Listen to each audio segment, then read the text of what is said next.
Estamos iniciando o nosso programa desta semana, desejando a todos alegrias e paz. Hoje nós vamos dar continuidade no tema livre, à série Ciclo da Vida.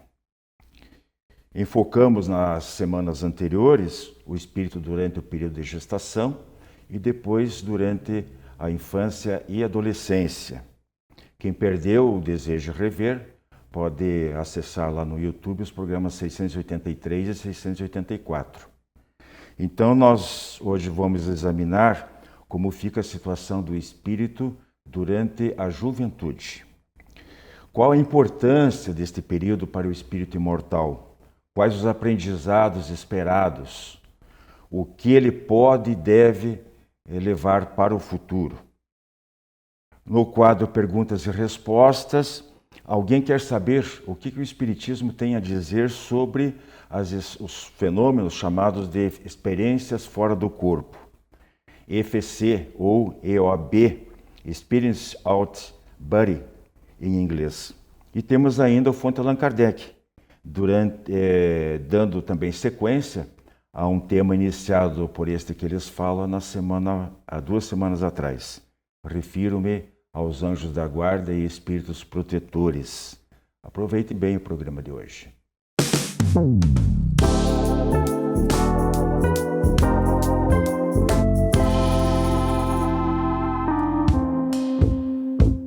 Prezados amigos, nosso tema livre de hoje, nós vamos dar continuidade à série que nós estamos estudando aí sobre ciclo da vida, foi assim que nós denominamos. E o tópico de hoje é o espírito durante a fase da juventude. Passamos já pela gestação, pela infância, adolescência, e depois nós vamos continuar com a época da maturidade. Mas a juventude é uma fase muito importante também, de consolidação de valores, de autoafirmação, colocando aqui já diretamente, vou colocar para o Mateus, sobre os relacionamentos afetivos, é onde eles acontecem em maior número, maior frequência, escolha de parceiro, possível união futura. Eu gostaria que você falasse um pouquinho da importância nesse caso aí de ter uma boa educação, uma boa orientação, de como se conduzir. Você, inclusive, como jovem, você tem muito a falar por experiência própria, claro, todos nós passamos, mas pelo que você sente hoje em dia das pessoas, de amigos seus, etc. Como é que você vê isso? Pior que por experiência própria eu não seria muito bem o caso, né? Mas com certeza, né, por conhecimento de amigos e tudo, aí já seria o caso. Agora, começando um pouquinho no sentido mais largo, né, o termo relacionamentos afetivos, né, quando a gente fala de afetividade, a gente está tratando em primeiro lugar de um modo mais geral de todas aquelas relações que a gente vai ter envolvendo então a afetividade, envolvendo os nossos sentimentos e, como a gente vai falar daqui a pouco, das nossas paixões, né? O Espiritismo nos orienta a que as nossas relações elas sejam sempre pautadas em um modelo, em um parâmetro mais espiritualizado, né? Voltado para o bem, para a produtividade, para a utilidade, né? Para a alegria. Então, a vida do espírita como um todo já vai tender a isso. É claro que de um modo especial, né, a principal relação que cada pessoa vai ter na sua vida é aquela relação matrimonial, né, com aquela pessoa que ele vai escolher para ser o seu parceiro, a sua parceira para o resto da existência, né, pelo menos, né, até que haja alguma desencarnação. Então, essa talvez seja, inclusive, a escolha mais importante da vida da pessoa, né? Porque o comprometimento pessoal, né? Esse vínculo tão forte com alguém é algo muito importante, né? É algo que vai, inclusive, modular o comportamento da pessoa, ou seja, ela vai ter sempre no outro um parâmetro de incentivo, de correção. Então, a pessoa tem que saber quais são as fraquezas que ela tem, né? Quais são os pontos fortes que ela tem, quais são os gostos que ela tem. e é uma escolha de longuíssimo prazo, né? Ela não pode fazer essa escolha simplesmente por uma sensação do momento, um sentimento de momento, quando todos os indícios para longo prazo mostram que a relação não seria sustentável, né? Então, o importante, creio eu, que seria, né, ter essa visão de longo alcance, né? No livro Vida e Sexo, de Emmanuel, né? Ele fala, e eu vou passar aqui para Mariana, para comentar sobre sexualidade, que está diretamente relacionado aos relacionamentos afetivos, né? Pode, hoje em dia, pode ou não estar vinculado. Hoje em dia existe a prática sexual sem qualquer vínculo afetivo, infelizmente.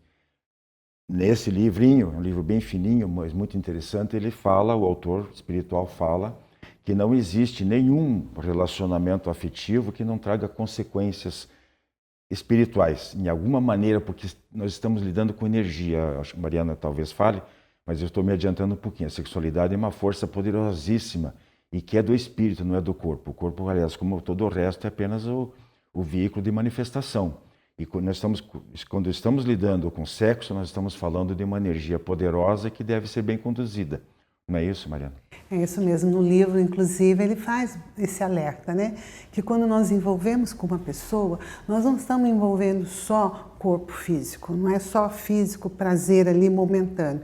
Nós estamos fazendo uma troca energética com a pessoa.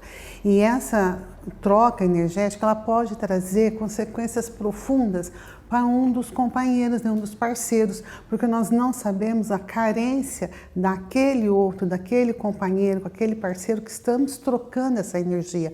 Pode trazer um desequilíbrio muito grande emocional. E no livro Adolescência e Vida, do Divaldo Franco, pelo espírito de Joana de Ângelo, ela vai trazer assim: o sexo faz parte da vida física. Entretanto, tem implicações profundas nos refolhos da alma, já que o ser humano é mais que um amontoado de células que lhe constitui o corpo.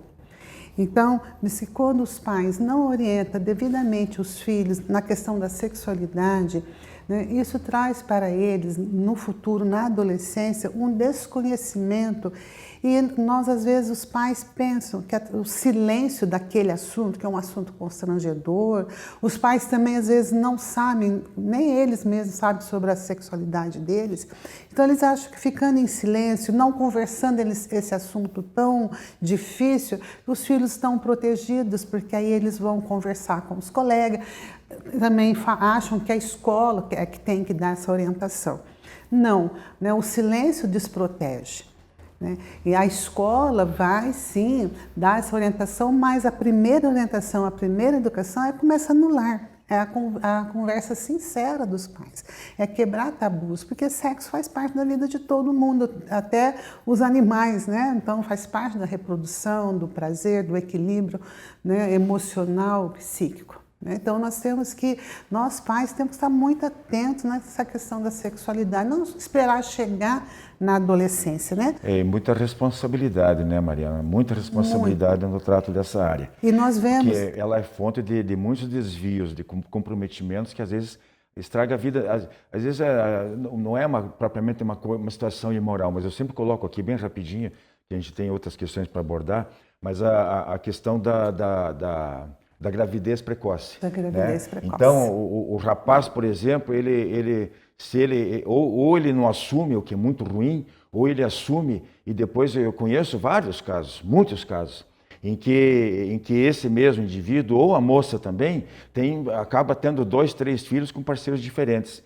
E ele estraga a sua vida, porque ele não vai conseguir dar sustento, educação suficiente para aquelas crianças, porque ele tem uma com uma, tem outra com outra, tem que pagar pensão para a vida dele vira um inferno, ele não consegue trabalhar tanto para sustentar. Quer dizer, por um momento de prazer, essa inconsequência traz um comprometimento de toda a existência dele, de 1, 2, 3 crianças, das moças, das meninas, né, com quem ele se relacionou.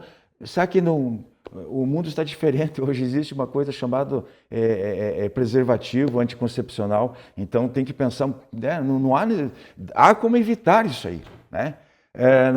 Vou passar aqui para o Matheus falar rapidamente sobre a escolha profissional. Não tem muito o que acrescentar, mas é só para dizer que é a época, né, de escolhas.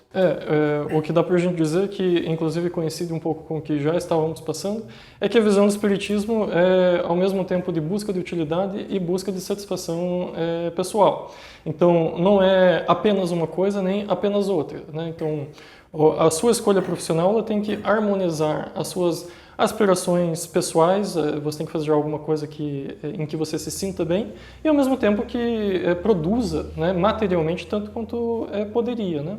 Você não vai romanticamente, né, escolher uma atividade que para você poderia ser só um hobby, né, apenas por uma espécie de paixão desenfreada, se aquilo não vai trazer para você, se aquilo vai acarretar para você toda uma vida de dificuldades materiais, né, uma vez que você tem a possibilidade de também desempenhar uma função que produza materialmente. Então, o trabalho envolve esses dois aspectos, né, de satisfação pessoal e de produção material. Drogas, Mariana, também é um gravíssimo problema que atinge pessoas de todas as idades, às vezes inclusive até crianças e adultos naturalmente, mas na fase da juventude também ela é de extrema preocupação. Bem rapidinho, por favor. Então, as drogas, elas se tornam um convite para as soluções, né? Então o jovem ele se sente muito perdido, né? Nessa transição de criança para a adolescência, ele está diante de um desafio da identidade, né? De se firmar, autoafirmar. E além dessa pressão interna, tem a pressão social. E a droga, ela aparece como uma solução de alívio, né? Vai dar assim um encantamento momentâneo numa situação que tudo parece, vamos dizer, cor-de-rosa. Mas as drogas, elas estão presentes hoje em todas as camadas sociais, em todas as idades. Então é um alerta para todos nós, porque droga, me fala, droga é ruim. Não, droga é muito boa, porque se ela fosse ruim, ninguém usava. Ela é boa porque ela dá essa falsa sensação de prazer. Então, nós devemos alertar os nossos jovens que esse prazer momentâneo, ele traz uma consequência tanto na saúde, na parte mental, como na parte espiritual. Então, droga, não, né? Vamos alertar nossas crianças. Educando nossas crianças, nós vamos estar protegendo os nossos jovens. Eu vou passar aqui agora falando um pouquinho mais sobre paixões, também é uma coisa que está presente na vida de todas as pessoas, de qualquer idade, mas tentando fazer aqui um recorte, né, mais voltado à idade da juventude. Bom, vamos entender um pouquinho o que são paixões. Aí o Matheus explica um pouquinho, depois a Mariana continua. Na questão 907 do Livro dos Espíritos, em resumo, diz o seguinte, que o princípio das paixões é para o bem do ser humano. Através dela pode-se realizar grandes coisas. O problema está no abuso. E na 908, a primeira parte, diz, o uso sábio está no equilíbrio. São como um cavalo, útil quando domado e perigoso quando toma o controle da marcha. Qualquer prejuízo para si ou para terceiros significa más paixões.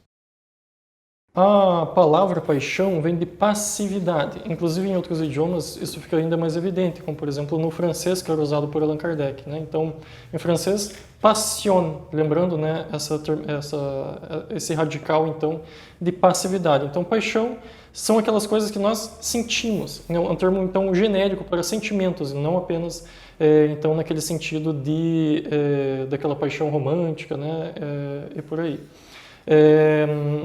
Então, o princípio das paixões é bom. As paixões, a princípio, são boas. Elas são feitas para melhorar a vida do homem, facilitar a vida do homem. O abuso delas é que representa o mal, né? Inclusive, algumas paixões, né, já são essencialmente más, né? Imagina, por exemplo, a raiva, né, a preguiça, essas já são paixões essencialmente más.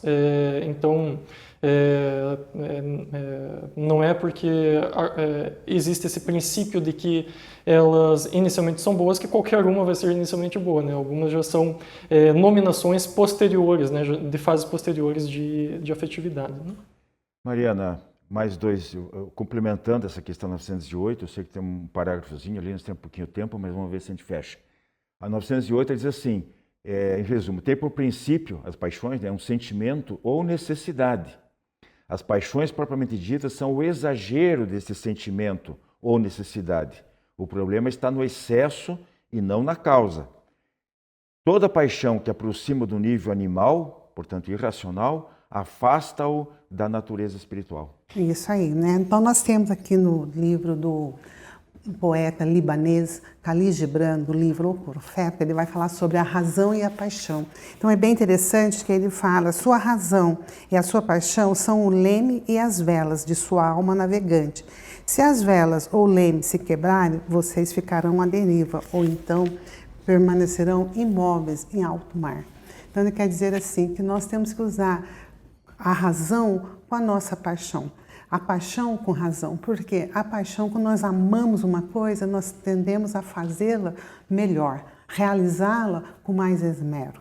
Agora, só que quando nós exageramos, né, torna-se uma coisa obsessiva, uma coisa que traz sofrimento. Então, quando nós deixamos de lado a razão e acreditamos cegamente naquela paixão, naquele sentimento como uma raiva, que nós deixamos que a raiva nos tome conta, nós rompemos com tudo, com todo o relacionamento, nós rompemos com tudo de bom. Então, tudo que é excesso, como diz aquela música, né, faz mal.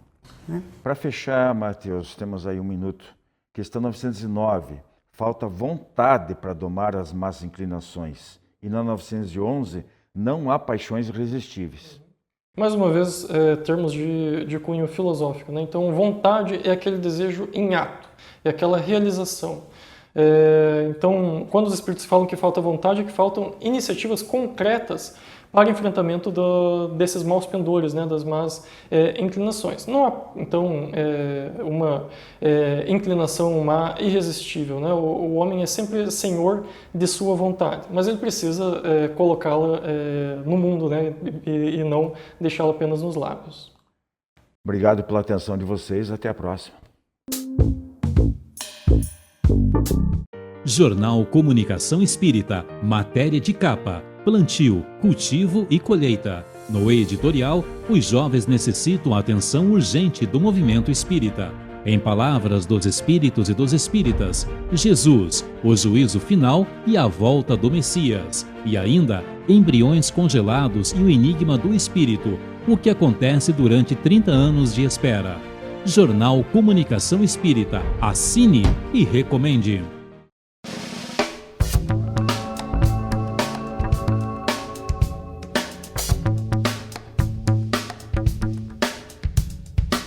Olá, amigos. No quadro Perguntas e Respostas de hoje, chegou a seguinte questão: como o Espiritismo explica as experiências fora do corpo? É um tema muito instigante, desperta curiosidade, e nós temos até alguns relatos históricos famosos a respeito, né? O que a doutrina espírita tem a dizer a respeito do assunto? O Espiritismo nos ensina que nós somos corpo físico, corpo do espírito ou perispírito e a própria alma ou espírito, que é a inteligência, a fonte da memória, a fonte da consciência, das emoções. Quando nós adormecemos, por exemplo, nós nos desdobramos, nós saímos do corpo e vamos até os lugares onde estão as pessoas de nossa afinidade, os assuntos que nos interessam. Essa é uma espécie de experiência fora do corpo. Não é registrada por quê? Quando nós acordamos, normalmente nós nos lembramos daquilo que vivemos, quando é vivência real, não imaginária, por alguns segundos, e o cérebro físico não suporta a lembrança, apaga em seguida. A gente não consegue lembrar de manhã ou vai desvanecendo a memória do que vivemos em desdobramento espiritual. Porém, as experiências fora do corpo, propriamente dita, estudada, são aquelas registradas em que a pessoa volta e relata o que viu, a experiência que participou, os lugares onde esteve, aquelas em que as pessoas se corporificam no lugar de destino e são vistas por outros, e também daquelas dos grupos de pesquisa, em que a alma, o espírito, orientado pelo dirigente da pesquisa, da experiência, vai até lugares determinados e relata o que viu no retorno. Nós temos, inclusive, um grupo em Curitiba que se dedica a tratamentos, né, psicológicos e médicos usando o desdobramento fora do corpo. São vertentes diferenciadas de pesquisa e registro. O que a ciência tem a respeito? Alguns registros de aparições, até a Igreja Católica registra, por exemplo, a de Santo Antônio de Pádua, que foi visto ao lado do pai corporificado enquanto estava em outra cidade. Temos um registro histórico do caso de Émilie Saget, que era uma professorinha de francês que, coitada, desdobrava sem perceber e era vista pelas alunas simultaneamente, meio parada em corpo físico e em outro ambiente, à distância, fazendo outra atividade. E que ocasionava, inclusive, muito susto, né, nas educandas e lhe prejudicava o emprego. Temos, então, como uma faculdade natural do ser humano a capacidade de ter experiências fora do corpo. Por quê? Porque somos espírito. Estamos provisoriamente presos a um corpo físico. Os registros científicos a respeito disso, mais recentemente, são muito abundantes até na vertente das experiências de quase morte.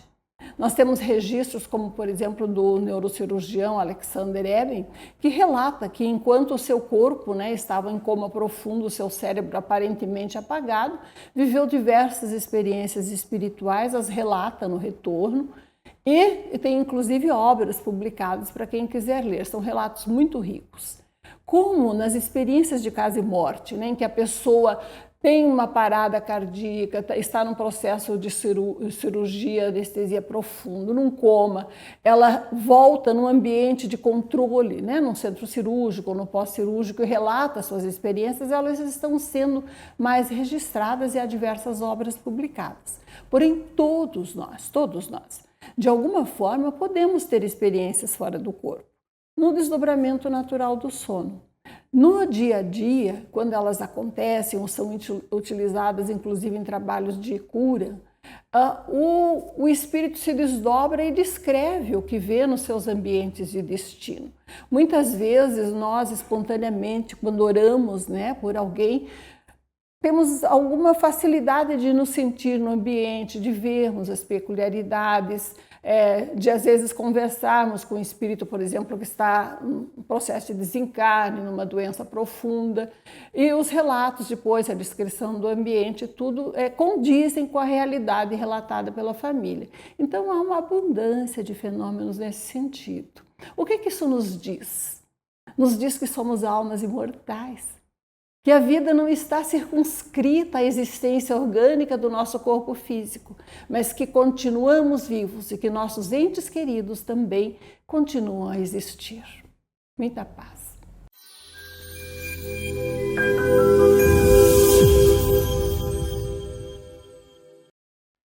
Queridos amigos, o nosso Fonte Allan Kardec de hoje, nós vamos dar continuidade ao tema que nós iniciamos há 2 semanas atrás, sobre os chamados anjos da guarda ou espíritos protetores.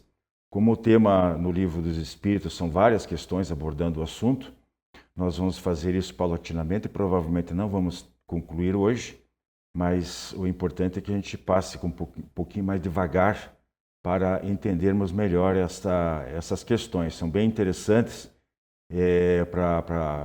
não só a título de curiosidade, mas de compreensão também do que nós temos em relação a isso.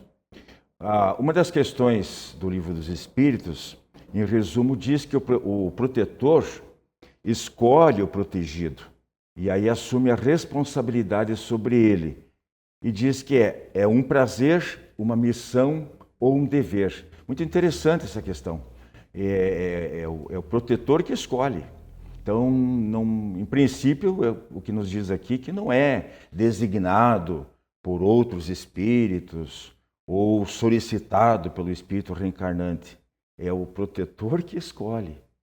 E aí ele o faz com prazer, né? Com satisfação de atender, digamos, por um espírito de caridade, por querer realmente beneficiar tem simpatia pelo caráter daquele protegido que vai reencarnar, coisa assim. Mas pode ser também uma missão. Então, ele escolhe, tem o trabalho do que vai reencarnar e tem o trabalho dele para ajudá-lo nessa empreitada. E dever é quase que a mesma coisa, aí se confundindo com missão. Bem, pode proteger também outros espíritos, mas não com exclusividade. Então, sim, espíritos superiores, eles têm uma capacidade, né, de estender o seu auxílio, o seu apoio, as suas orientações a vários espíritos. São espíritos de diferentes graus. Quanto mais elevado, maior é a sua capacidade para fazer essa assistência.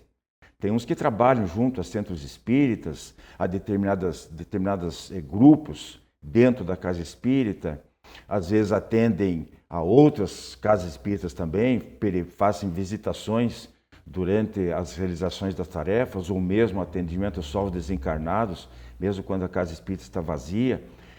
Em se tratando mais individualmente, também ele pode estender a outras pessoas, a outras pessoas encarnadas.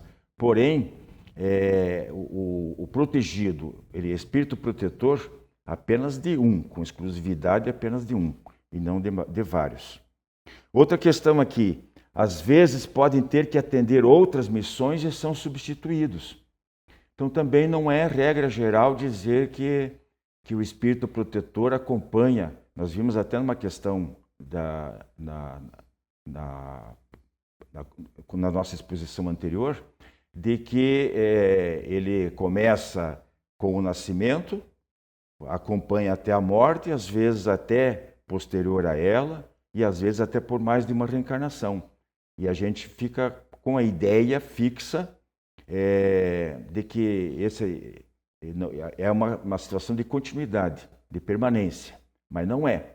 Dependendo, esse espírito pode ser requisitado para desempenhar alguma outra atividade, alguma outra missão, com o termo que eles usaram aqui, e pode ser substituídos. Nunca abandona totalmente o seu protegido, mas pode afastar-se dele se não é ouvido. Isso é outra coisa, um detalhe muito interessante.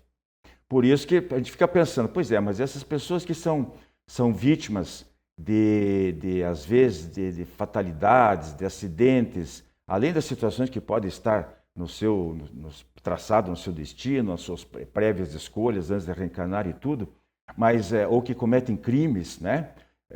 O que aconteceu com o seu espírito protetor? Onde é que estava ele? Ele não tinha só porque é um espírito mais atrasado, ainda inculto ou com dificuldades morais? Não, todos nós temos. Alguém sempre é protegido por alguém. Entretanto, o que acontece? Se esse espírito sistematicamente é repelido, mesmo que inconscientemente, né?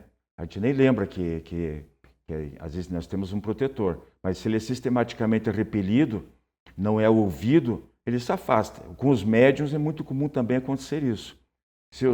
Às vezes são vários espíritos protetores, familiares, estamos englobando todos aí.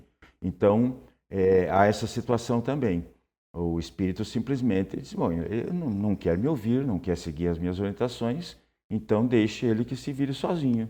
Ele vai sofrer as suas quedas, vai ter os seus problemas, seus fracassos, suas lutas, seus sofrimentos, suas dores, e quem sabe isso faça, num determinado momento, ele rever as suas atitudes e reconsiderar e lembrar que, através do pensamento, da prece, se volte para Deus, rogando a permissão de Deus para que esse espírito protetor volte a assisti-lo. Bem, nosso quadro, por enquanto, fica nessa questão. A gente volta, senão na próxima semana, daqui a 2, e segue o nosso programa.